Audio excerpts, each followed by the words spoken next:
eu me reporto nesse instante à economia brasileira.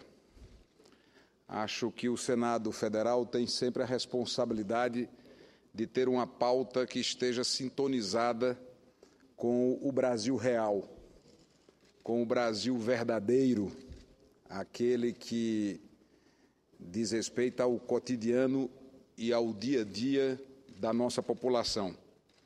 E esse Brasil real encontra-se praticamente em recessão.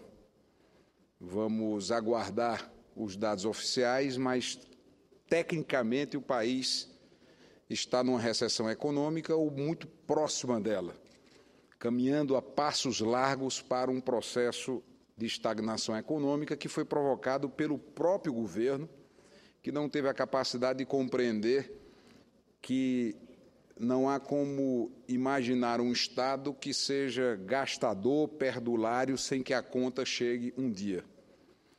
Não há mais espaço para o desajuste fiscal que foi promovido pelo atual governo e que levou o país a esse quadro recessivo, que é muito, mas muito distante do país cor-de-rosa que o governo tenta apresentar à maioria dos brasileiros.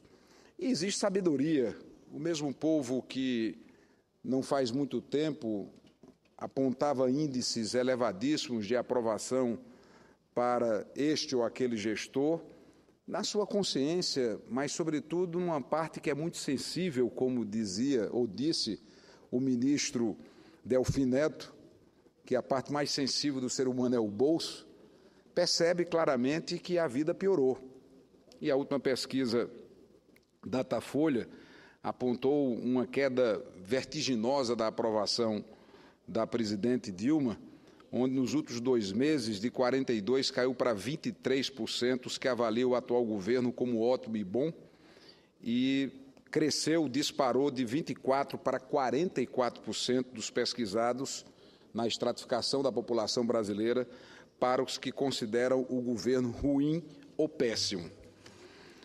E isso tem uma razão de ser. Essa mudança de humor do povo brasileiro em relação ao governo federal tem um fundamento muito claro.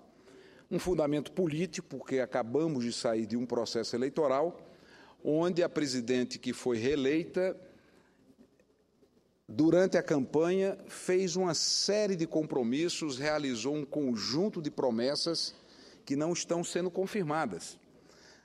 A rigor, o que a população brasileira percebe nesse instante é um sentimento de que foi enganada, porque as pessoas votam, obviamente, acreditando na palavra, no compromisso, no que foi dito, e muitos brasileiros votaram na reeleição da presidente Dilma, que durante toda a campanha apontava o dedo para o candidato que foi ao segundo turno, sobretudo, presidente nacional do meu partido, senador Aécio Neves, dizendo que Aécio ia aumentar os juros, e foi ela que aumentou os juros recentemente, dizendo que Aécio iria aumentar o combustível, e só com o aumento do PIS e do COFINS, nós temos aumentos que variam de 30 a 45 centavos e até 50 centavos no preço da gasolina, inclusive um aumento que estou questionando porque ele se lastreia numa ilegalidade.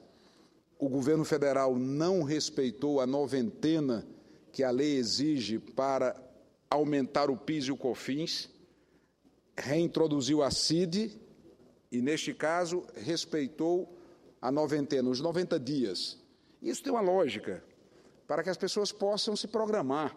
O Estado não pode tomar de surpresa a sociedade, que tem seu orçamento. O trabalhador brasileiro, a família brasileira tem seu orçamento. Muitas vezes um orçamento apertado, na maioria dos casos, um orçamento que é feito com muito sacrifício. Aí vem o governo, do dia para a noite, sem que dê a oportunidade da família do trabalhador brasileiro se planejar, porque o combustível é um item essencial na vida de todos, seja no automóvel, seja no transporte coletivo, e faz um tarifaço.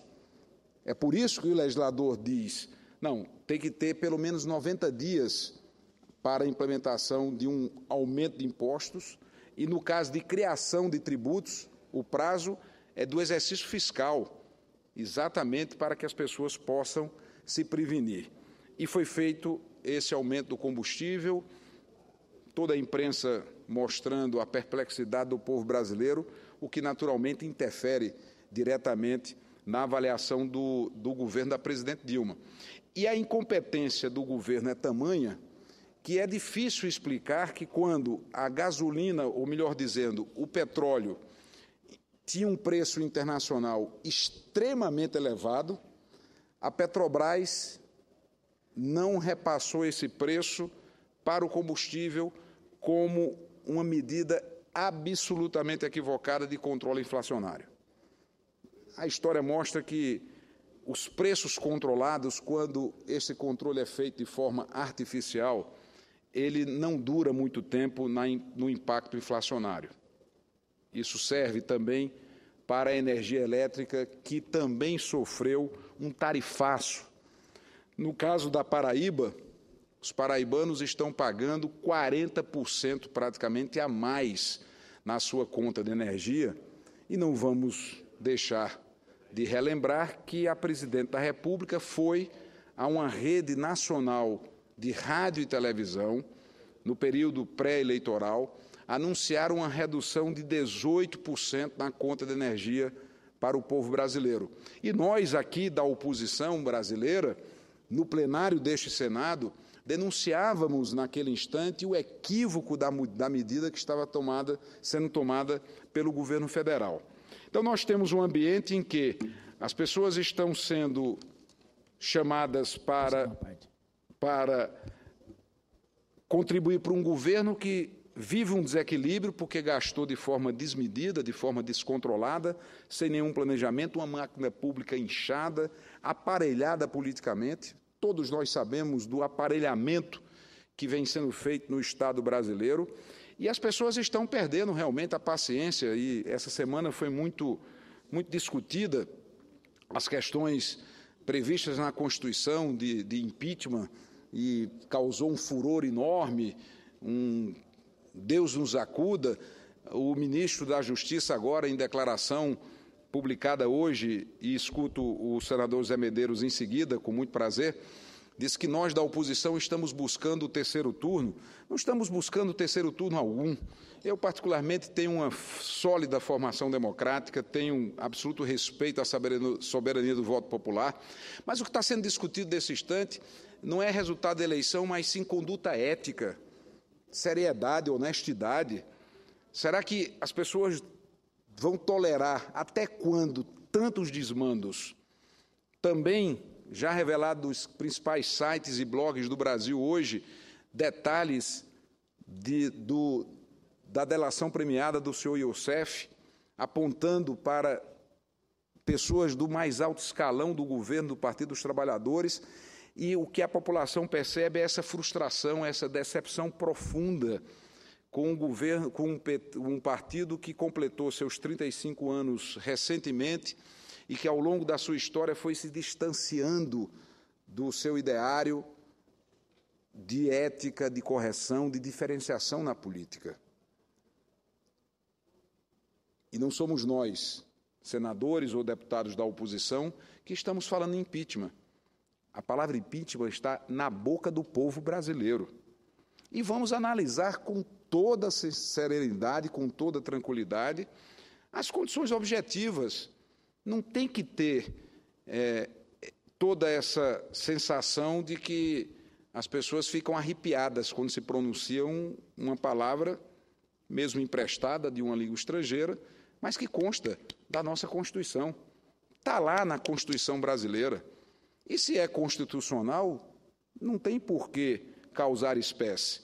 E se você remete à lei do crime de responsabilidade, no artigo 10º, que tem uma avaliação que cabe uma certa subjetividade, nós temos que debater. Qual o problema de debater? Qual o problema de discutir? Não há mal nenhum e não há golpismo algum.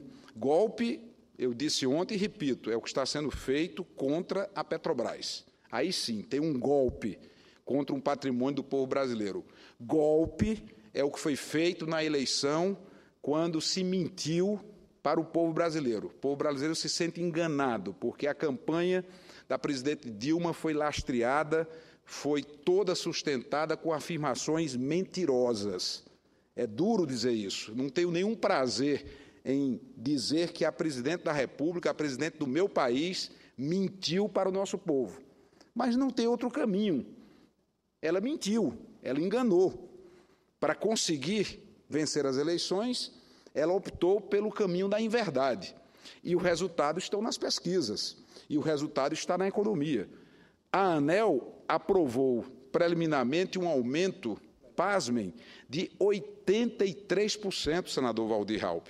83% para a bandeira tarifária vermelha, que passa de R$ 3,00 para cada 100 kW consumido para R$ 5,50 pela mesma quantidade utilizada.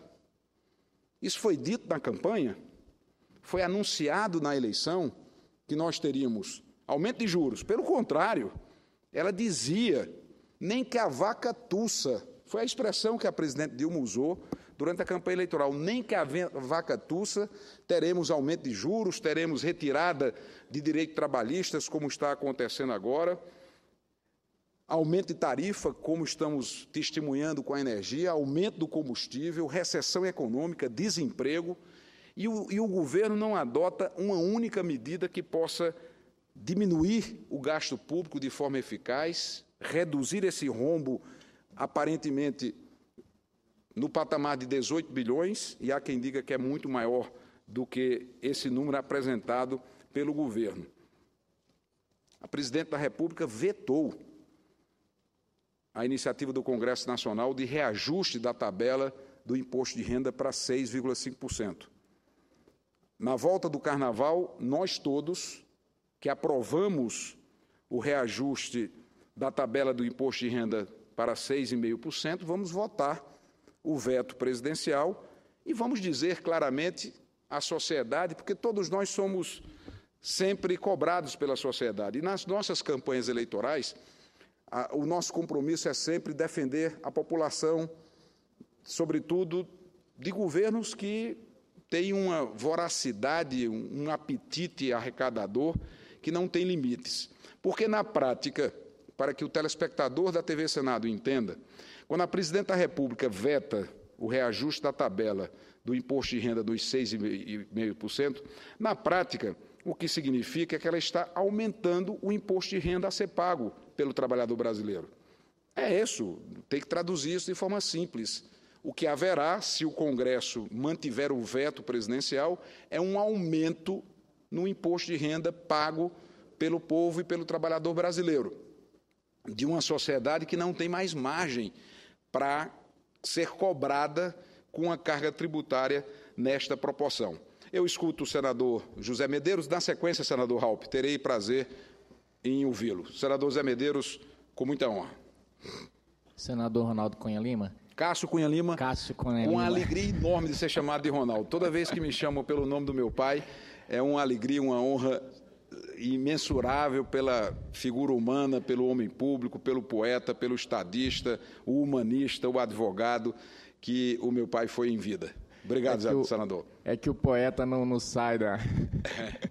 Mas, senador, o senhor está muito feliz ao levantar essa questão, porque a cada dia nós pagamos mais impostos e, fora isso, temos as jabuticabas que vêm por aí, os penduricalhos, as contribuições e não sei o que lá mais e tal. E eu fico pensar que esse país já se revoltou na questão do quinto. Nós pagávamos o quinto. Éramos felizes e não sabiam. Nossos ancestrais não sabiam que eram tão felizes. Pagava só ali, só o quinto e tudo bem. Hoje eu creio que nós já estamos aí mais de 50% quando pega tudo. E cada dia fica mais pesado isso. Então, eu sou muito feliz de levantar essa questão, porque o Estado ele fica cada vez mais pesado, a voracidade e a arrecadatória vem na medida em que esse Estado fica pesado e precisa... se levantar vozes contra isso, porque a sociedade já não aguenta mais. E quando, em junho daquele ano, a população foi para as ruas e, de repente, reclamava de 20%, ou de 20 centavos, e todo mundo ficava, olha, mas é 20 centavos, não era. Era Era a gota d'água que faltava, porque já não se aguenta mais. E se não bastasse a união com essa voracidade, em cada estado, às vezes, para que se consiga fazer levante frente aos gastos, surgem essas contribuições, às vezes contribuições para os estados até legítimas, devido à falta de recursos para isso. Mas o que acontece? O que não temos é a contrapartida. A sociedade não vê a contrapartida desse serviço. Nós já pagamos por segurança um monte de vezes e acabamos não tendo por educação, por saúde, por quase todos os serviços do Estado. Então, quando a população se revolta com razão, porque nós pagamos e não temos. Então, esse tema é muito importante porque daqui a pouco nós vamos ter o assalariado pagando imposto de renda, se continuar assim. Era isso. Senador Zé Medeiros, agradeço a contribuição que Vossa Excelência traz para o nosso pronunciamento e aborda um tema que reputo extremamente importante. É difícil você fazer uma avaliação completa, precisa do que ocorreu no Brasil, digamos, nos levantes de junho do ano passado. Mas, com certeza, essa insatisfação com a qualidade dos serviços prestados pelo Estado brasileiro, nos 3 níveis, é uma das razões fundamentais. As pessoas não compreendem mais. O Brasil saiu de um período de ditadura militar com a promessa de que a democracia traria grandes avanços na qualidade de vida da população. Então, as pessoas acreditaram nisso e fomos para a democracia. E na democracia se disse, olha, para que se conquiste mudanças na qualidade de vida, temos que alcançar estabilidade econômica. Veio a estabilidade econômica. Com a estabilidade econômica, o passo seguinte, que era o anseio, na minha visão, da sociedade brasileira como um todo, seria exatamente um Estado eficaz, que tenha planejamento, que tenha capacidade de resolver os serviços básicos da população, que preste serviços com o mínimo de qualidade. E, portanto, nesses 3 grandes ciclos da história recente do Brasil, o fim do ciclo ditatorial, o fim da ditadura, a estabilidade econômica, conquistas sociais que não podem ser destacadas, há uma frustração enorme, porque o passo seguinte, que deveria ter sido dado e não foi exatamente a melhoria dos serviços prestados, que não atendem às necessidades da nossa população. Daí porque essa frustração enorme e infelizmente, temos que constatar o desperdício que houve nessa quadra recente da história brasileira, porque, ao chegar ao poder, o Partido dos Trabalhadores fez uma opção de uma postura retrógrada, de ocupar o Estado brasileiro de forma patrimonialista, de aparelhar o governo, deixando de lado um projeto de Brasil para abraçar um projeto de poder. E, nesse projeto de poder, a tentativa de manutenção desse projeto desviou-se para o pior dos caminhos, que é o caminho da corrupção. Quando o ministro da Justiça fala em terceiro turno, o que eu estou querendo confrontar o terceiro turno é PT versus ética. É PT versus honestidade, PT versus trato respeitoso do dinheiro público. Eu não tenho orgulho nenhum, porque antes de ser senador, antes de ser líder do PSDB nesta casa, eu sou brasileiro. E não tenho orgulho nenhum em ver o meu país, o nosso Brasil, sendo visto no mundo inteiro como um antro de corrupção. O que está acontecendo na Petrobras coloca o Brasil como talvez o país que tem o maior escândalo de corrupção da história mundial. Porque nós não estamos falando mais da casa de milhões, são bilhões de reais praticados em corrupção ao longo dos últimos anos. Então, a discussão tem que ser trazida para esse campo, sim. E o PT usa a velha tática de querer apontar para o passado. Vamos investigar o governo de quem quer que seja. Vamos investigar qualquer que seja o período governamental. Mas essa tentativa de investigar o passado não pode ser, de forma nenhuma, uma estratégia para fugir dos problemas presentes. Quando o PT diz, não, vamos investigar, já temos número suficiente para investigar o governo de Fernando Henrique com uma CPI. Tudo bem, vamos investigar o governo de Fernando Henrique, mas que essa investigação não seja apresentada como um ponto de fuga, como um escape, para que se deixe de discutir os problemas atuais, que é o que nós estamos querendo. O que nós estamos querendo é a seriedade, a transparência, a honestidade. O brasileiro não aguenta mais ser roubado. Essa que é a realidade. O brasileiro está sendo roubado permanentemente, não recebe serviços básicos com o mínimo de qualidade e a população chegou a um ponto de saturação. E aí vamos fazer o nosso embate político. Agora, chegamos num patamar que não é mais suportável tratar a população brasileira com o desrespeito que ela vai sendo tratada. E a paciência tem limite, principalmente porque saímos de uma eleição muito recentemente, onde, infelizmente, repito, não tenho alegria nenhuma em dizer isso, a presidente Dilma mentiu para o povo brasileiro e, depois de mentir, se acovarda, se encolhe, sequer se pronuncia ao país. Ela não traz uma resposta aos dramas que estamos vivendo. E os problemas são graves. Esse país ainda não apagou em termos energéticos porque não cresce. Se tivesse o mínimo de crescimento econômico, o país já tinha parado. Não tivemos ainda um colapso completo no setor energético, chamado apagão, porque o Brasil não cresceu e também porque, no governo ainda do presidente Fernando Henrique Cardoso, foram construídas as termoelétricas que sustentam hoje o nosso sistema. Eu escuto o senador Waldir Raupp para que eu possa me encaminhar para o encerramento do meu pronunciamento, uma vez que o senador Randolph também nos prestigia já com sua presença no plenário.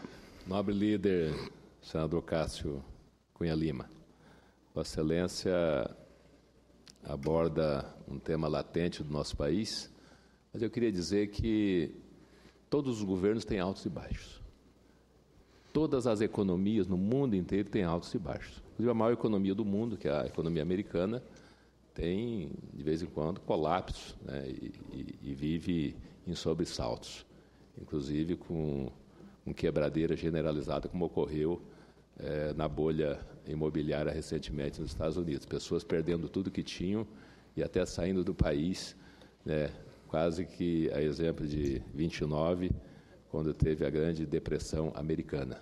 Inclusive, cidades no estado de São Paulo, a cidade americana foi formada na época que os americanos vieram correndo, saindo dos Estados Unidos.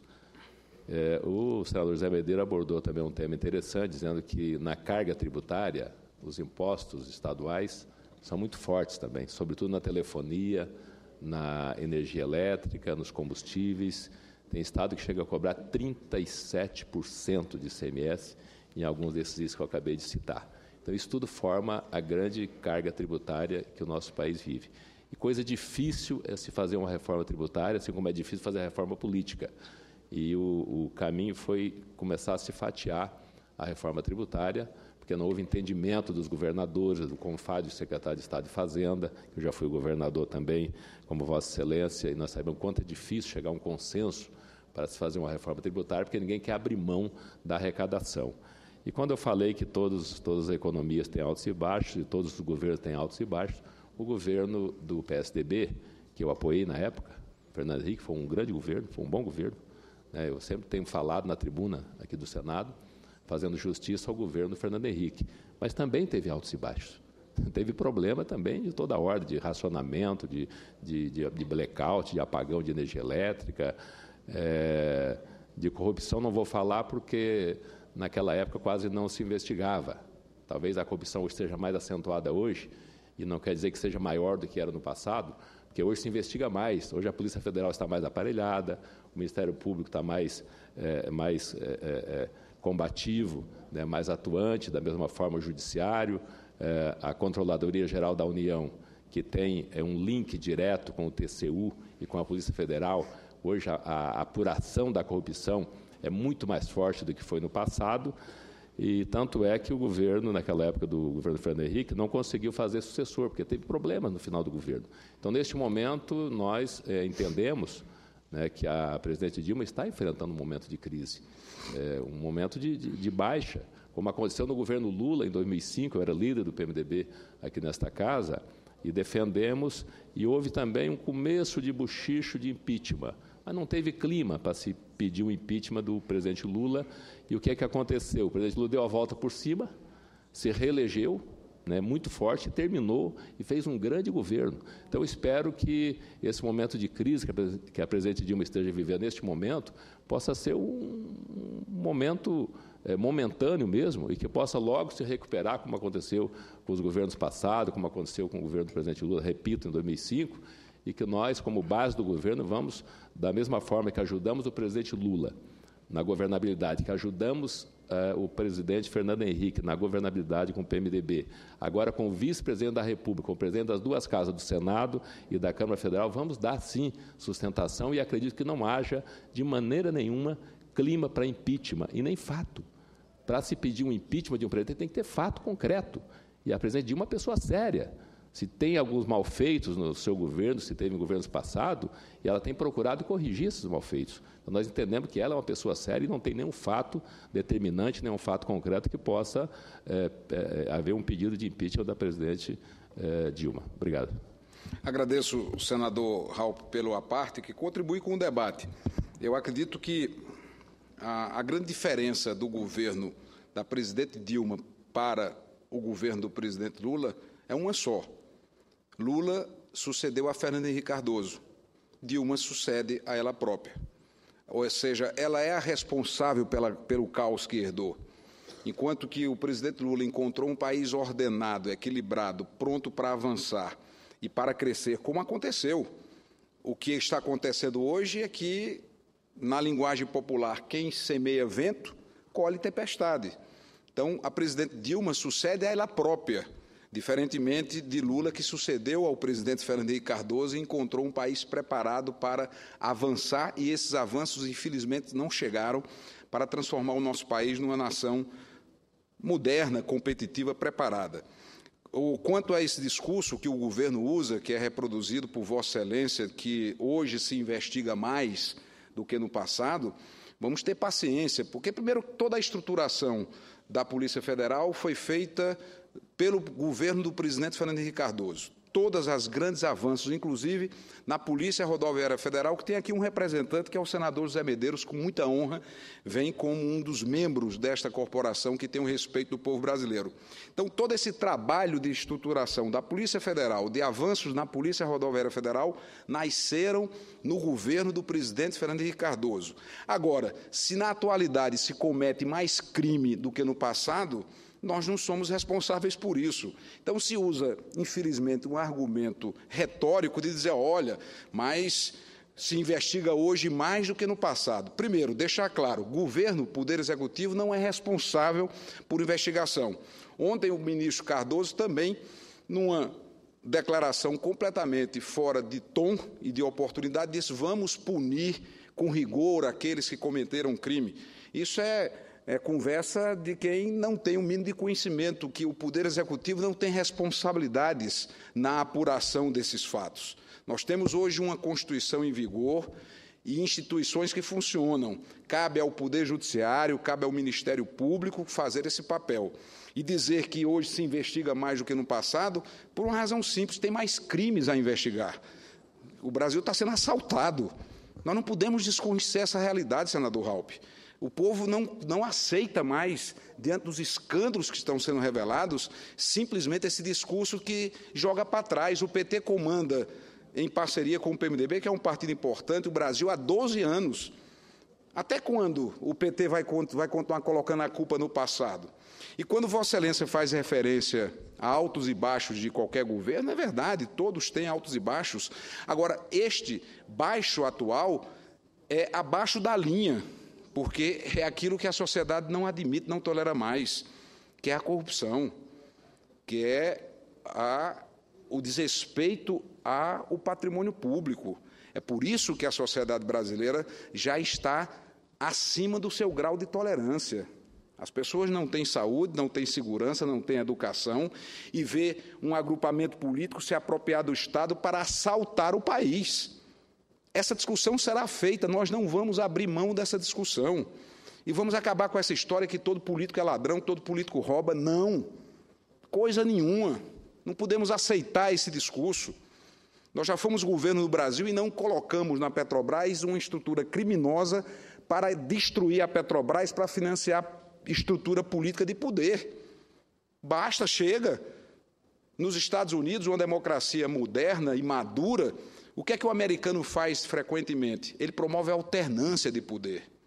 Você não encontra ciclos longos de democratas à frente da presidência dos Estados Unidos. Você não encontra, fora as exceções de praxe, ciclos longos de republicanos à frente da presidência dos Estados Unidos. Foi por isso que, na campanha eleitoral, nós defendimos a alternância do poder como um bem para a democracia, porque o poder gera vícios. E nesses vícios que o PT trouxe para o país, os danos são seríssimos. Então, um partido que tem a característica de falar de forma demorada, com muitas palavras, para dizer pouco. E sempre com a tática de jogar para o passado. E quando a crise aumenta, vem com a estratégia de dizer é tudo igual. Não, senhor, não somos iguais, não. Temos diferenças profundas. Temos posturas e comportamentos completamente distintos. Nunca antes na história desse país se viu o que está se vendo hoje. Para encerrar, eu escuto o senador e conterrâneo Raimundo Lira e agradeço ao presidente a tolerância e, após o aparte do senador Raimundo Lira, concluirei esse meu pronunciamento. Senador Cássio, inicialmente gostaria de público aproveitar a oportunidade para parabenizar Vossa Excelência pela sua indicação como líder do PSDB. E conheço profundamente a sua história política e, com certeza, este Congresso e este Senado Federal vai ver que Vossa Excelência está preparado realmente para ser o líder de um grande partido. Vossa Excelência falou a respeito da questão tributária no Brasil. E é uma questão que eu sempre gostei de trabalhar pela minha formação de economista e minha experiência de empresário e por 2 vezes presidente da Comissão de Assuntos Econômicos e presidente também da Comissão de Orçamento. E eu sempre estudei muito bem essa questão. Há poucos meses foi divulgado no Brasil que, juntando todas as leis tributárias em vigor, todas as regulamentações, todas as resoluções, todas as portarias a respeito da questão tributária brasileira, esse livro daria um total de 11.000 páginas. Então, não existe contador no mundo que possa ter um pleno conhecimento das leis tributárias e dos procedimentos tributários do país. Ouvi também um pronunciamento, uma declaração do presidente do Grupo Gerdau, e ele dizia que empresa dele do mesmo porte na área de siderurgia aqui no Brasil, ele tem uma do mesmo porte no Chile e uma do mesmo porte nos Estados Unidos. No Brasil, ele tem 150 funcionários improdutivos para cuidar exclusivamente da questão legal do país, a questão tributária, os procedimentos legais, atender todas as demandas da União, do Estado e do município. Empresa do mesmo porte, com faturamento semelhante, produção semelhante no Chile, em vez de 150 funcionários cuidando disso, ele tem 30 funcionários cuidando dessa questão tributária e legal. E nos Estados Unidos, uma empresa com o mesmo porte, ele tem apenas 15 funcionários, ou seja, 10% do que existe no Brasil. E aí eu tenho experiência própria de empresário. Na década de 70, as minhas concessionárias de veículos, ela tinha, em média, 15% dos seus funcionários na área improdutiva. Quando eu vendi agora, recentemente, a última concessionária, esse percentual estava em torno de 43%. Ou seja, cada 6 funcionários precisam ganhar o suficiente para pagar o salário de 10 funcionários. Então, isso é o que nós chamamos, entre outras coisas, de custo Brasil. E aí eu aqui quero aproveitar a oportunidade e dizer a Vossa Excelência que depois dessa reforma política era fundamental o Senado se debruçar nessa questão da reforma tributária, independente de... Nós sabemos que ela é conflitante, porque governadores, prefeitos e União, cada um quer levar a sua parte, mas tem que se encontrar uma solução, uma equalização dessa questão, porque, senão, este será também um dos impedimentos permanentes para que o Brasil se torne uma grande nação no contexto mundial. Agradeço ao senador Raimundo Lira pelas palavras sempre muito gentis, carregadas por cortesia, e lembro quando estivemos juntos na Assembleia Nacional Constituinte, o senador Raupp também esteve na Constituinte, e nós tentávamos desenhar ali um modelo tributário que pudesse permitir ao Brasil ganhar competitividade. E talvez o nosso grande equívoco que perdura de lá até esta data é não compreender que precisamos distanciar a reforma tributária do momento presente. Inclusive, o saudoso governador Eduardo Campos, o extraordinário brasileiro que morreu de forma tão precoce, de maneira tão trágica, com quem eu tive uma relação fraterna de amizade e também de trajetória política, estávamos ali vizinhos, Pernambuco e Paraíba, e conversei com o Eduardo sobre vários temas, e nós tínhamos uma proposta que construímos juntos de permitir que qualquer reforma tributária que possa ser discutida, ela tenha uma vacântio legis, ou seja, ela só tenha eficácia 12 anos depois de aprovada. Há quem diga, mas é muito tempo. Mas se tivéssemos feito isso na Assembleia Nacional Constituinte, e o ano passado comemoramos 25 anos da nossa Constituição, esse modelo ideal já estaria aprovado.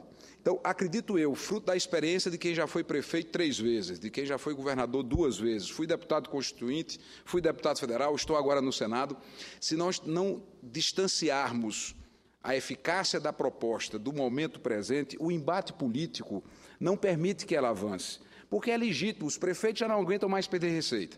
Ontem eu conversava por telefone com o prefeito de Souza, André Gadelha, e ali perto de Cajazeiras, que também é uma segunda terra natal, né, do senador Raimundo Lira, e o prefeito de Souza, André Gadelha, que é do PMDB, senador Waldir Raupp, desesperado, a expressão é essa, desesperado, porque ele não tem mais o que fazer, tamanha redução de receitas que os municípios brasileiros, notadamente os nordestinos da região norte, vêm sofrendo, municípios estes que dependem do Fundo de Participação, assim como acontece com os estados. Então, se não conseguimos fazer o modelo ideal de reforma tributária, mas permitir que a eficácia dessas mudanças só possam ocorrer 12 anos depois, por que 12 anos?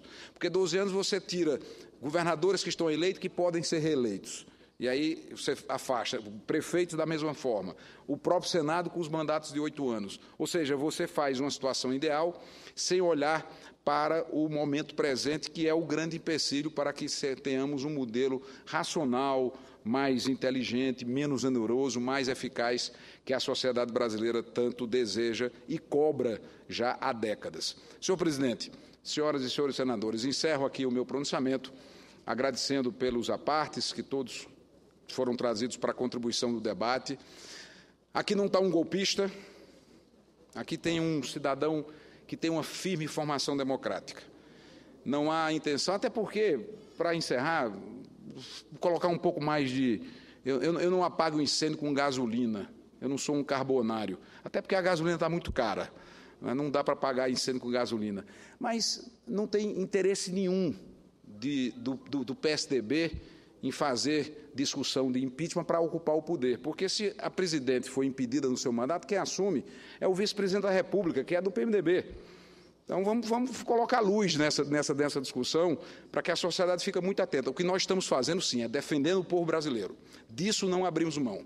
Queremos serviços, queremos planejamento, queremos honestidade, queremos ética e queremos mudança nessa prática política que está envelhecida. O modelo da ação política no Brasil envelheceu e precisa de outra transformação. E o PSDB tem propostas para essa mudança e tem sintonia com a sociedade brasileira para que, pela via democrática, nós possamos fazer as mudanças que o Brasil tanto precisa. Agradeço a atenção de todos. Muito obrigado.